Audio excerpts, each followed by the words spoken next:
Muchas gracias, amigos, por acompañarnos en este tiempo tan especial donde leemos la palabra de Dios, la Biblia.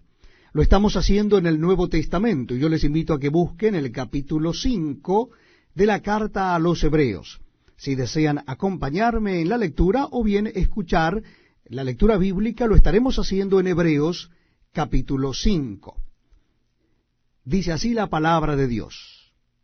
Porque todo sumo sacerdote tomado de entre los hombres es constituido a favor de los hombres en lo que a Dios se refiere, para que presente ofrendas y sacrificios por los pecados, para que se muestre paciente con los ignorantes y extraviados, puesto que él también está rodeado de debilidad.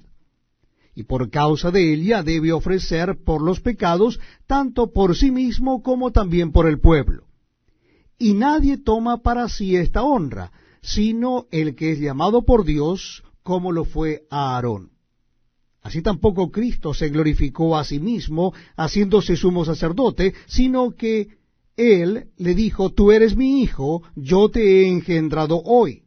Como también dice en otro lugar, tú eres sacerdote para siempre, según el orden de Melquisedec. Y Cristo, en los días de su carne, ofreciendo ruegos y súplicas, con gran clamor y lágrimas, al que le podía librar de la muerte, fue oído a causa de su temor reverente. Y aunque era hijo, por lo que padeció, aprendió la obediencia. Y habiendo sido perfeccionado, vino a ser autor de eterna salvación para todos los que le obedecen. Y fue declarado por Dios sumo sacerdote según el orden de Melquisedec. Acerca de esto tenemos mucho que decir, y difícil de explicar, por cuanto os habéis hecho tardos para oír. Porque debiendo ser ya maestros, después de tanto tiempo, tenéis necesidad de que se os vuelva a enseñar cuáles son los primeros rudimentos de las palabras de Dios. Y habéis llegado a ser tales que tenéis necesidad de leche y no de alimento sólido. Y todo aquel que participa de la leche es inexperto en la palabra de justicia porque es niño. Pero el alimento sólido es para los que han alcanzado madurez, para los que por el uso tienen los sentidos ejercitados en el discernimiento del bien y del mal. Creo que somos privilegiados porque podemos estar en este tiempo muy especialmente dedicado a leer la Biblia. Y les invito a que lo hagamos, les invito a que me acompañen en la carta a los Hebreos. Vamos a leer el capítulo 6, Nuevo Testamento de la Biblia, capítulo 6 de la carta a los Hebreos. Comenzamos nuestra lectura en el versículo 1. Dice así la palabra de Dios. Por tanto, dejando ya los rudimentos de la doctrina de Cristo, vamos adelante a la perfección, no echando otra vez el fundamento del arrepentimiento de obras muertas, de la fe en Dios, de la doctrina de bautismos, de la imposición de manos, de la resurrección de los muertos y del juicio eterno. Y esto haremos, si Dios en verdad lo permite, porque es imposible que los que una vez fueron iluminados y gustaron del don celestial y fueron hechos partícipes del Espíritu Santo, y asimismo gustaron de la buena palabra de Dios y los poderes del siglo venidero, y recayeron, sean otra vez renovados para arrepentimiento, crucificando de nuevo para sí mismos al Hijo de Dios y exponiéndole a vituperio. Porque la tierra que bebe la lluvia, que muchas veces cae sobre ella y produce hierba provechosa a aquellos por los cuales es labrada, recibe bendición de Dios. Pero la que produce espinos y abrojos es reprobada. Está próxima a ser maldecida, y su fin es el ser quemada. Pero en cuanto a vosotros, oh amados, estamos persuadidos de cosas mejores, y que pertenecen a la salvación, aunque hablamos así. Porque Dios no es injusto para olvidar vuestra obra y el trabajo de amor que habéis mostrado hacia su nombre, habiendo servido a los santos y sirviéndoles aún. Pero deseamos que cada uno de vosotros muestre la misma solicitud hasta el fin, para plena certeza de la esperanza, a fin de que no os hagáis perezosos, sino imitadores de aquellos que por la fe y la paciencia heredan las promesas. Porque cuando Dios hizo la promesa a Abraham, no pudiendo jurar por otro mayor, juró por sí mismo, diciendo, de cierto te bendeciré con abundancia y te multiplicaré grandemente. Y habiendo esperado con paciencia, alcanzó la promesa. Porque los hombres ciertamente juran por uno mayor que ellos. Y para ellos el fin de toda controversia es el juramento para confirmación.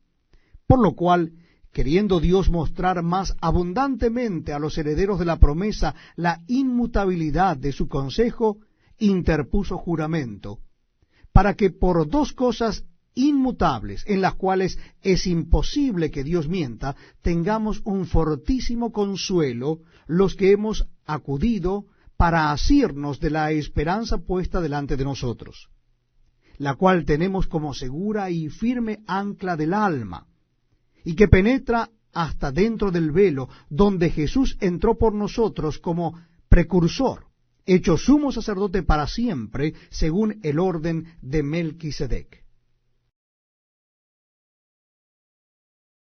Tenemos un privilegio hermoso de compartir la lectura de la palabra de Dios, dedicar este tiempo para que tanto ustedes como yo nos gocemos en lo que Dios nos dice a través de su palabra. Lo estamos haciendo en el Nuevo Testamento, el capítulo 7 de la carta a los Hebreos. Vamos a leer a partir del versículo 1 del capítulo 7 de la carta a los Hebreos. Dice así la palabra de Dios. Porque este Melquisedec, rey de Salem, sacerdote del Dios Altísimo, que salió a recibir a Abraham, que volvía de la derrota de los reyes, y le bendijo, a quien asimismo dio Abraham los diezmos de todo, cuyo nombre significa primeramente Rey de Justicia y también Rey de Salem, esto es, Rey de Paz, sin padre, sin madre, sin genealogía, que ni tiene principio de días ni fin de vida, sino hecho semejante al Hijo de Dios, permanece sacerdote para siempre. Considerad, pues, cuán grande era éste, a quien aún Abraham, el patriarca, dio diezmos del botín. Ciertamente, los que de entre los hijos de Leví reciben el sacerdocio, tienen mandamiento de tomar del pueblo los diezmos según la ley, es decir, de sus hermanos, aunque éstos también hayan salido de los lomos de Abraham. Pero aquel cuya genealogía no es contada de entre ellos, tomó de Abraham los diezmos, y bendijo al que tenía las promesas. Y sin discusión alguna, el menor es bendecido por el mayor, y aquí ciertamente reciben los diezmos hombres mortales, pero allí uno de quien se da testimonio de que vive. Y por decirlo así, en Abraham pagó el diezmo también Leví, que recibe los diezmos, porque aún estaba en los lomos de su padre cuando Melquisedec le salió al encuentro. Si pues la perfección fuera por el sacerdocio levítico, porque bajo él recibió el pueblo la ley, ¿qué necesidad habría aún de que se levantase otro sacerdote según el orden de Melquisedec, y que no fuese llamado según el orden de Aarón? Porque cambiado el sacerdocio, necesario es que haya también cambio de ley. Y aquel de quien se dice esto es de otra tribu, de la cual nadie sirvió al altar. Porque manifiesto es que nuestro Señor vino de la tribu de Judá, de la cual nada habló Moisés tocante al sacerdocio. Y esto es aún más manifiesto. Si a semejanza de Melquisedec se levanta un sacerdote distinto, no constituido conforme a la ley del mandamiento acerca de la descendencia, sino según el poder de una vida indestructible, pues se da testimonio de él, tú eres sacerdote para siempre, según el orden de Melquisedec.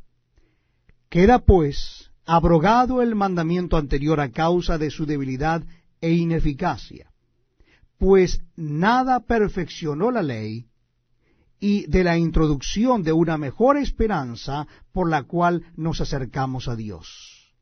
Y esto no fue hecho sin juramento, porque los otros ciertamente sin juramento fueron hechos sacerdote, pero éste con el juramento del que le dijo, juró el Señor, y no se arrepentirá, tú eres sacerdote para siempre, según el orden de Melquisedec.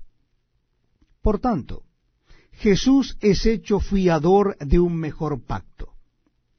Y los otros sacerdotes llegaron a ser muchos, debido a que por la muerte no podían continuar, mas éste, por cuanto permanece para siempre, tiene un sacerdocio inmutable, por lo cual puede también salvar perpetuamente a los que por él se acercan a Dios, viviendo siempre para interceder por ellos. Porque tal sumo sacerdote nos convenía, santo, inocente, sin mancha, apartado de los pecadores y hecho más sublime que los cielos, que no tiene necesidad cada día, como aquellos sumos sacerdotes, de ofrecer primero sacrificios por sus propios pecados y luego por los del pueblo, porque esto lo hizo una vez para siempre, ofreciéndose a sí mismo. Porque la ley constituye sumos sacerdotes a débiles hombres, pero la palabra del juramento posterior a la ley, al Hijo, hecho perfecto para siempre.